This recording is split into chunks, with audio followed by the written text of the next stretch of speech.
नमस्कार विद्यार्थियों। हमारा बेसिक के अंदर जो चल रहे थे वो हमारा तीसरा टॉपिक चल रहा है संस्कृत में। तो हमारा जो पहला टॉपिक था वो था हमारा भाषा का ज्ञान। उसके बाद हमने पढ़े थे पुरुष, लिंग, वचन और उसके पश्चात हमने पढ़ा था वर्णमाला। अब वर्णमाला के बाद चल रहा है हमारा लकार।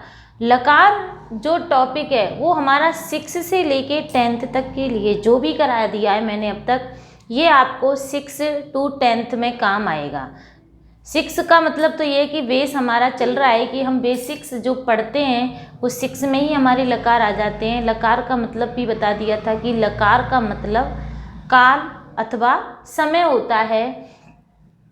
उसके पश्चात मैंने आपको बताए थे कि लकार यानी कि जो होते हैं जो लकार वो 10 होते हैं संस्कृत व्याकरण में, लेकिन हमारे सिलेबस में केवल 5 ही लकार दिए गए हैं। यदि कभी किसी ने पूछ लिया कि लकार कितने होते हैं, 10 लकार होते हैं, लेकिन आपने तो बता दिया कि 10 होते हैं लेकिन आपको उसके नाम नहीं आते, तो उसके लिए एक मैंने आपको बहुत ही अच्छा इंटरेस्टिंग सा सूत्र लिखाया था, टमाटर ले लो टमाटर। ये जब आपको याद है तो आप 10 लकारों का नाम बड़े ही आसानी से किसी को भी बता सकते हो। वैसे हमारे जो 5 लकार हैं वो सभी बच्चों को अच्छे से आते हैं।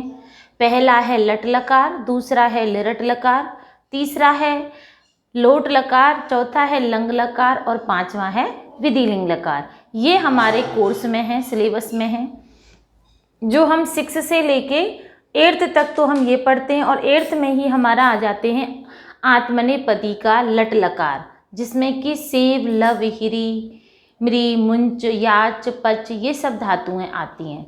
तो आत्मनेपदी और परस्मैपदी की भी मैंने आपको व्याख्या बहुत अच्छे से बता दी थी कि आत्मनेपदी धातुएं कौन सी होती हैं, जिसमें क्रिया का फल स्वयं कर्ता को प्राप्त होता है, और परस्मैपदी धातुएं जिसमें क्रिया का फल स्वयं कर्ता को प्राप्त ना होकर के किसी अन्य व्यक्ति को प्राप्त होता है, वो होती हैं हमारी परस्मैपदी धातुएं। उसके पश्चात हमने लकारों में ही पढ़े थे लिरट लकार के धातु रूप बनाने के नियम। तो लिरट लकार में जो धातु रूप हम बनाते हैं उसमें कौन कौन से नियम काम करते हैं? अधिकांशतः नियम लिरट लकार में ही काम करते हैं। बाकी तो सब लकार जो होते हैं 4 वो सिंपल होते हैं। उनमें उपनाम, जिन धातुओं के उपनाम होते हैं अर्थात उपनाम वाली धातुओं में 4 लकारों में उपनामों से ही रूप चलते हैं, लेकिन एक केवल लिरट लकार में मूल धातु में ही रूप चलते हैं। जैसे हमारी भू धातु है, ये तो हमारी भव से ही चलेगी सभी में, इसको छोड़ करके बाकी सभी धातुएं देखिए आप, गम है, गम का गच्छ हो जाता है, लेकिन लिरट लकार में ऐसा नहीं होता। लिरट लकार में केवल गम से ही सीधा रूप बनेगा, गमिष्यति। बाकी के जो 4 लकार बचे हमारे वो है लट, लोट, लंग और विधिलिंग। इन 4 लकारों में गच्छ से ही रूप बनते हैं, जैसे गच्छति, गच्छते, गच्छन्ति।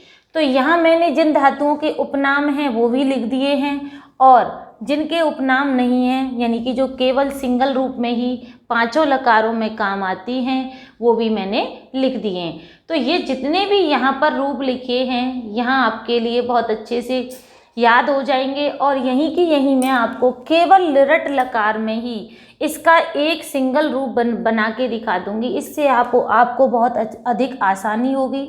उसके पश्चात हम लकार के मूल प्रकृति प्रत्यय लिखाएंगे और उस प्रकृति प्रत्यय के हम धातु रूप लिखाते चले जाएंगे। तो हम सबसे पहले हम लिरट लकार का ही अध्ययन कर रहे थे, उसमें हमने 6-7 नियम भी पढ़े थे। पहला तो यही था कि उपनाम वाली धातुओं में मूल शब्द से ही धातु रूप बनाया जाता है।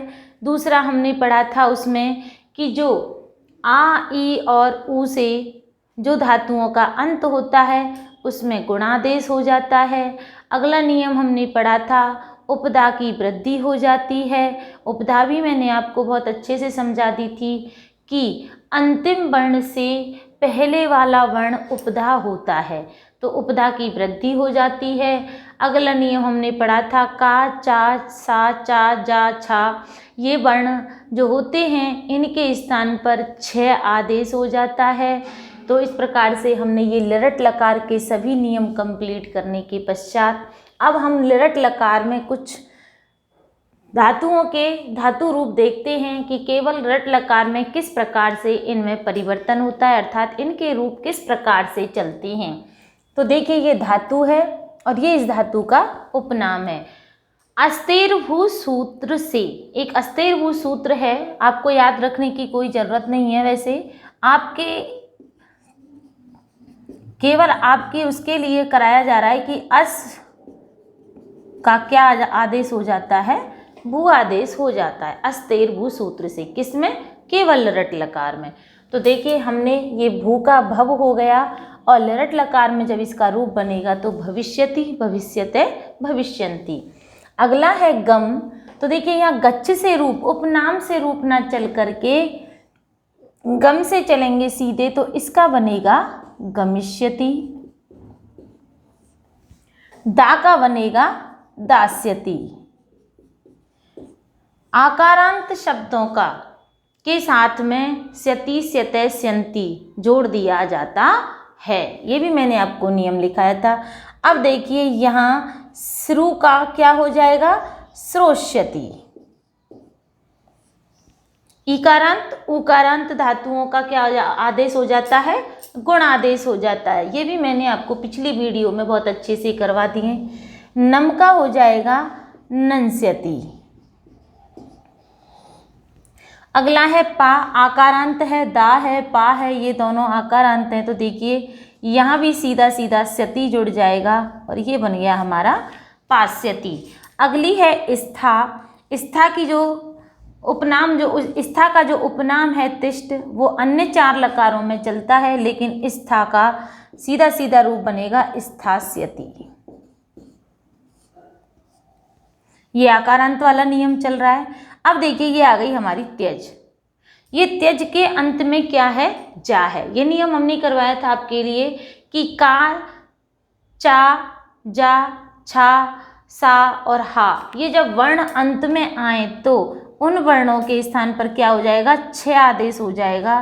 तो इसका जो रूप बनेगा लरट लकार में वो बनेगा त्यक्ष्यति। इस प्रकार से तो हमने जब नियम हम ढंग से पढ़ लेंगे, अच्छे से याद कर लेंगे, तो हमें इस लरट लकार के रूप बनाने में कहीं भी किसी भी प्रकार की समस्या नहीं आएगी। अब देखिए जी का अन्य धातु, अन्य लकारों में तो जय हो जाएगा, लेकिन यहाँ ईकारांत का क्या हो जाएगा? एकारांत, और बन जाएगा हमारा जेष्यति। सेव धातु जो हमारी है वो कैसी है? आत्मनेपदी है। सेव धातु का वैसे तो हमारे जो कोर्स में सिलेबस में दे रखा है केवल लट लकार दे रखा है, लेकिन हमने यहाँ लट लकार के रूप हम यहाँ बता रहे हैं। तो देखिए सेव धातु के किस प्रकार से रूप चलेंगे? सेविष्यते,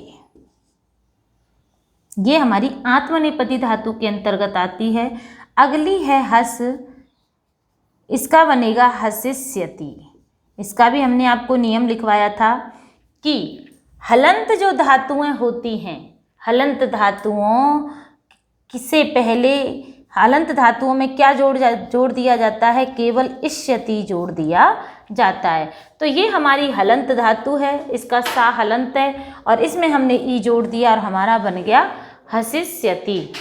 अगला है हमारा लब। ये भी हमारी आत्मनेपदी धातु है लब की। तो यहाँ देखिए यहाँ बनेगा लभिष्यते।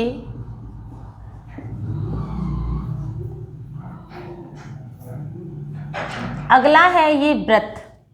यहाँ भी पढ़ाया था आपको, जो रीकारांत धातुएं होती हैं उनका अर आदेश हो जाता है। तो देखिए व्रत का क्या हो गया? व्रत। ये व्रत जो धातु है वो आत्मनेपदी के अंतर्गत आती है। तो इसका जो रूप बनेगा वो बनेगा वर्तिष्यते। वर्तिष्यते बनेगा। मुद जो धातु है वो भी कैसी है? आत्मनेपदी है और इसका रूप बनेगा मोदिष्यते। इसके आगे है रुच धातु। रुच का रोच हो जाता है और इसका रूप बनेगा रोचिष्यते। अभी आपको कंफ्यूज होने की कोई ज़रूरत नहीं है, क्योंकि आत्मनेपदी और परस्मैपदी दोनों के प्रकृति प्रत्यय लिखाए जाएंगे। बाकायदा आपके लिए सारी धातुएं करवाई जाएंगी। ये तो आपके लिए समझने के लिए ये करवाया जा रहा है कि ये धातुओं में इस प्रकार से रूप चलते हैं, ताकि हमें कहीं भी किसी प्रकार की समस्या नहीं आए। आगे है याच। तो याच जो धातु है वो भी आत्मनेपदी की है। तो इसका जब रूप बनाएंगे तो इसका रूप बनेगा याचिष्यते। हन धातु है, जिस प्रकार से नकारांत यहाँ माँ आया नम में, तो यहाँ माँ का क्या बन गया, अनुस्वार हो गया। ऐसे ही यहाँ देखिए, यहाँ इसका लेकिन यहाँ बनेगा हनिष्यति। अस्थिर भू सूत्र से हमने अस धातु का क्या कर दिया, भू कर दिया, और यहाँ लिरट लकार में इसका रूप बनेगा भविष्यति।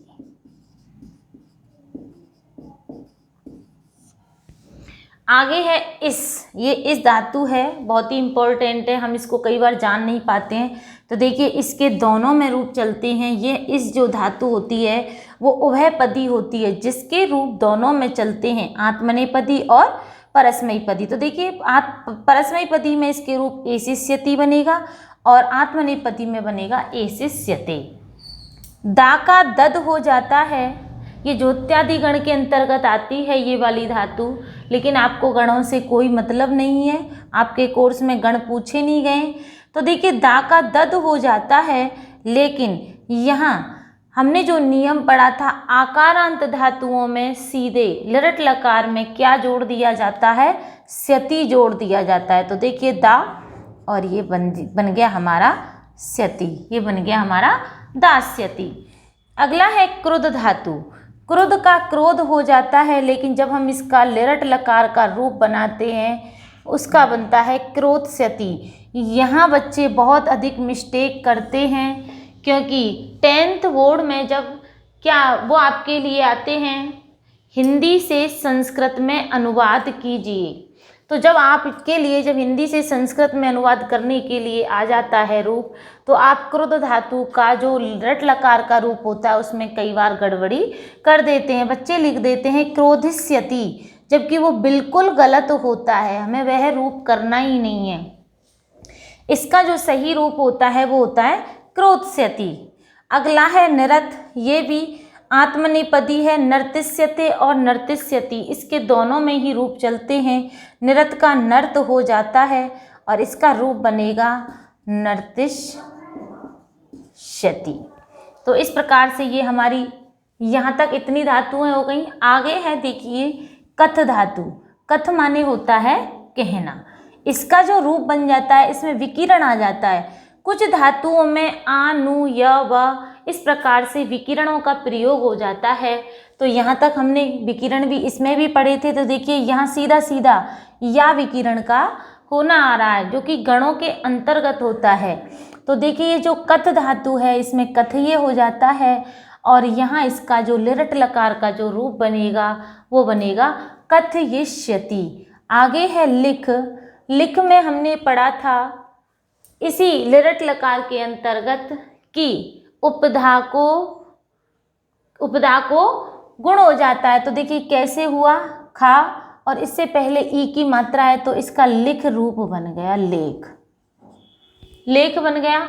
लेकिन हमारा जो खा कैसा है, हलंत है। तो हलंत धातुओं के अंत में क्या जोड़ दिया जाता है लिरट लकार के अंतर्गत, इष्यति। तो ये बन गया हमारा लेखिष्यति।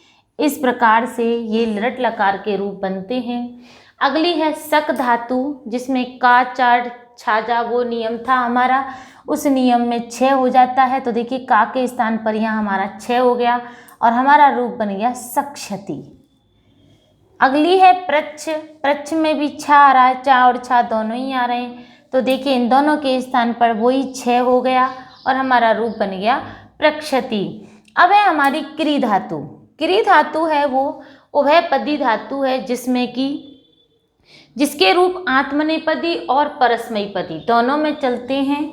परस्मैपदी में तो बनता है करिष्यति और यहाँ बन जाएगा हमारा इसका करिष्यते। इस प्रकार से इसके दोनों में ही रूप चलते हैं। तो ये उभयपदी धातु के अंतर्गत आती है। तो देखिए यहाँ भी क्री है तो री है वो किस में परिवर्तित हो गई, हमारी अर में। तो इस प्रकार से जो हमने नियम पढ़े थे पिछले वीडियो में, वो आपको जब नियम आते हैं तो हाँ, हम किसी भी प्रकार की धातु में किसी भी प्रकार की गलती नहीं करते हैं। तो आगे है चुर धातु। चुर का देखिए चोर हो जाता है, चोर ये, और इसका रूप बनेगा चोर यिष्यति, क्योंकि ये भी उभयपदी धातु है। और आत्मनेपदी में इसका रूप बनेगा चोर यिष्यते। ये परस्मैपदी का रूप है और ये हमारा आत्मनेपदी का रूप है। इसी प्रकार से देखिए ये आकारांत है, तो सीधी सी बात है आपको अच्छे से आ गया होगा। तो यहाँ हमको कुछ नहीं करना, ज्ञास्यति जोड़ दो और यहाँ कर दो ज्ञास्यते, क्योंकि जो हमारा आकारांत जो हमारी धातुएं होती हैं उनमें स्यति स्यतय स्यन्ति जोड़ दिया जाता है। अगली है चिंत, ये भी उभयपदी धातु है। तो देखिए इसका रूप बनेगा चिंत यिष्यति और अगला बनेगा चिंत यिष्यते। देखिए ये जो या जो आ रहा है ये एक विकिरण के रूप में आता है, जैसे यहाँ या आया था ऐसे ही यहाँ पर या आया है, जो इसके बाद में इसका जो रूप बनेगा वो बनेगा चिंतय। तो इसमें या विकिरण आ जाता है। ये विकिरण होते हैं जो कि उस धातु के अंत में जोड़ दिए जाते हैं। दृश, दृश माने देखना। तो दृश जो धातु है बहुत अच्छे से आप जानते हो, दृश माने देखना। इसका जो रूप बनेगा वो बनेगा पश्य। उपनाम इसका पश्य है, लेकिन जब हम इसका रूप बनाएंगे तो इसका बनेगा वही द्रक्ष्यति। ऐसा क्यों हुआ? क्योंकि यहाँ पर शा है, ये सा किस में चेंज हो जाता है, इस छा में चेंज हो जाता है। इस प्रकार से ये जो धातु हैं ये हमने केवल लृट लकार का केवल एक वचन का प्रथम पुरुष का ही रूप पढ़ा है। यहाँ से आगे अगली वीडियो में हम लट लकार, लोट लकार, लंग लकार, विधिलिंग लकार, ये सभी पांचों लकारों के पहले हम प्रकृति प्रत्यय मूल प्रत्यय पढ़ेंगे, उसके पश्चात इनके धातु रूप पढ़ेंगे। धन्यवाद बच्चों।